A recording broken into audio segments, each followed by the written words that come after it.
Salam bagi kita sekalian. Selamat hari Minggu. Hari ini tanggal 26 Juli 2020. Selamat hari Minggu untuk kita sekalian. Selamat mengikuti kebaktian, mungkin sebaktian live streaming ya, karena negara kita masih berperang mengendalikan pandemi yang masih ada, sehingga gereja-gereja melakukan kebaktian secara live streaming. Saudara-saudara sekalian, puji Tuhan, saya hari ini memberanikan diri untuk membagikan firman Tuhan. Sebenarnya sudah lama rencana ini saya rencanakan, yaitu melakukan pelayanan ataupun memberikan firman Tuhan lewat digital, lewat medsos. Tapi karena sesuatu hal baru kali ini saya memberanikan diri. Banyak hal-hal yang menghalangi menurut saya ya. Yang pertama, masa terbayang saya gimana nanti teman-teman saya, rekan-rekan saya mengecap saya, memberikan cap sombong rohani misalnya ya. Dan di mana latar belakang saya juga cukup hitam ya, di dunia hitam, di malam hari saya berkeliaran dengan penuh gelimbangan dosa. Itu latar belakang saya yang bisa menghalangi memang untuk pelayanan selanjutnya. Samping itu profesi saya juga sebagai seorang aktivis hukum juga banyak yang tidak sesuai dengan hati nurani ataupun firman Tuhan yang sudah saya kerjakan waktu-waktu yang lalu. Ini semua menjadi beban tersendiri, terus terang ya. Menjadi beban tersendiri bagi saya untuk aktif memberitakan firman. Tapi beberapa hari yang lalu saya menonton YouTube anak-anak muda yang betul-betul bagus ya, memberikan motivasi anak-anak muda sekarang luar biasa. Jadi dia katakan kita hidup ini jangan berdasarkan apa yang dikatakan orang, apalagi kata-katanya yang negative thinking selalu. Nggak bisa maju kita begitu dia beri semangat. Kita harus semangat menjalankan amanat agung yang terdapat di Matius ya, Matius atau Lukas ya, di kitab Lukas katakannya pergilah ke seluruh dunia, jadikanlah mereka muridku, aku menyertaimu sampai kepada akhir zaman. Demikian kira-kira ya. Tapi ada juga peringatan, kita ini diutus kepada domba yang diutus ke tengah serigala. Itu yang ada di Lukas 10 kalau nggak salah ya. Jadi kita harus siap dengan mungkin serangan balik, mungkin ejekan dan lain sebagainya. Ya siaplah, harus siap.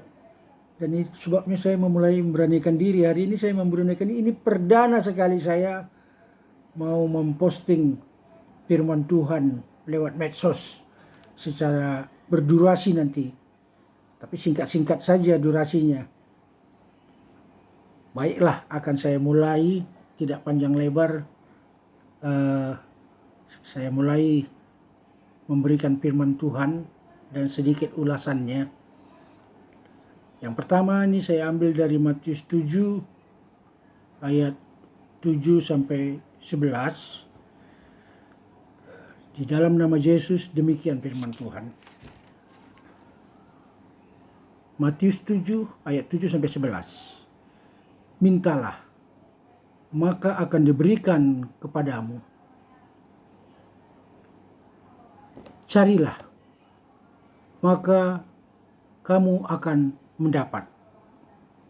Ketuklah, maka pintu akan dibukakan bagimu. Karena setiap orang yang meminta, menerima. Dan setiap orang yang mencari, mendapatkan. Dan setiap orang yang mengetuk, baginya pintu dibukakan. Adakah seorang daripadamu yang memberi batu kepada anaknya jika ia meminta roti, atau memberikan ular jika ia meminta ikan? Jadi jika kamu yang jahat tahu memberikan yang baik kepada anak-anakmu, apalagi Bapamu yang di surga, Ia akan memberikan yang baik kepada mereka yang meminta kepadanya. Demikian firman Tuhan. Saudara-saudara terkasih, hari ini saya mau menggarisbawahi pada firman ini kata-kata mintalah, carilah, ketuklah. Ini kata-kata yang bisa disejajarkan dengan kata kerja. Kerja artinya usaha ya. Kerja artinya usaha. Kemudian saya juga menggarisbawahi kata-kata diberikan kepadamu. Ini hasil dari meminta tadi. Kemudian kata-kata mendapatkan. Ini hasil dari mencari tadi.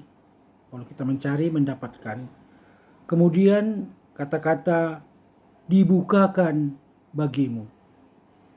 Jadi diberikan, mendapatkan, dan dibukakan, ini semuanya hasil dari kerja tadi.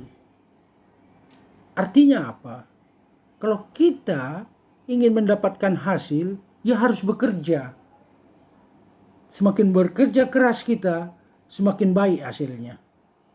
Ini firman Tuhan, dan firman Tuhan itu memang sangat logika sebenarnya. Di samping logika, dia lebih tinggi dari logika karena dia ada iman. Apalagi kita mengerjakannya dengan iman. Di ayat yang ke-9 dikatakannya, adakah seorang daripadamu yang memberikan batu kepada anaknya jika ia meminta roti, atau memberikan ular kepadanya jika ia meminta ikan? Jadi kalau kita bayangkan kita sebagai seorang bapak, anak kita minta ikan, gak mungkin kita kasih ular. Gak mungkin kalau dia minta roti, kita kasih batu, gak mungkin. Begitulah dekatnya kita kepada anak kita. Dan hak kedekatan itu diberikan Tuhan kepada kita. Kita dikasihnya hak memanggil dia Bapa. Coba bayangkan itu. Coba bayangkan kita diberi hak daripada Allah untuk memanggil dia Bapa. Nah, kita yang jahat ini saja, kita ya, ada turunan dosa Adam dan Hawa yang sudah dicap dosa, tahu memberikan yang terbaik untuk anak kita, apalagi dia. Dia itu jelas ya alamatnya tadi dikatakan, dia yang di sorga, Bapa kita yang di sorga, yang menciptakan langit dan bumi ini. Dia berjanji kalau kita berusaha pasti ada hasilnya. Apalagi dibungkus dengan iman. Jadi semangat. Jangan engkau bekerja atas dasar pikiranmu sendiri. Motivasinya yang penting. Motivasinya kita bekerja seakan-akan untuk Tuhan, pasti ada hasilnya. Jadi kita diperlukan suatu semangat selaku anak-anak Tuhan. Demikian firman Tuhan untuk yang perdana ini, semoga bermanfaat, dan dalam masa-masa sulit ini tetap semangat. Pegang firman Tuhan ini, bahwasanya kalau kita mencari pasti akan mendapatkan. Kalau kita memulai, nah ini yang penting ini. Ada sesuatu rencana, memulainya yang penting. Rencana tanpa action, tanpa mulai ya sia-sia, nol. Begitu juga dengan firman Tuhan. Diucapkan tanpa ada action dilakukan, sama saja dengan bohong. Iman tanpa perbuatan adalah mati. Ayo, hari ini kita semangat ya. Kita pegang firman ini. Ayo, kita mulai usaha yang sudah mulai kita rintis ataupun kita rencanakan selama ini. Kita cari. Kita mencari apa yang kita cari. Nanti akan diberikan. Kita mengetuk. mengetuk pintu hati Tuhan supaya Dia memberkati kita, maka pintu akan dibukakan. Ini janji Tuhan. Tuhan tidak pernah ingkar janji. Sekali lagi, bahwasanya meminta, mencari, mengetuk adalah kerja. Kerja adalah usaha. Bahwasanya diberikan, mendapatkan, dan dibukakan pintu bagimu adalah hasil. Artinya Tuhan mau membilang, berusahalah, kerjalah, maka Dia akan memberikan hasil bagimu. Amin. Terima kasih. Tuhan Yesus memberkati.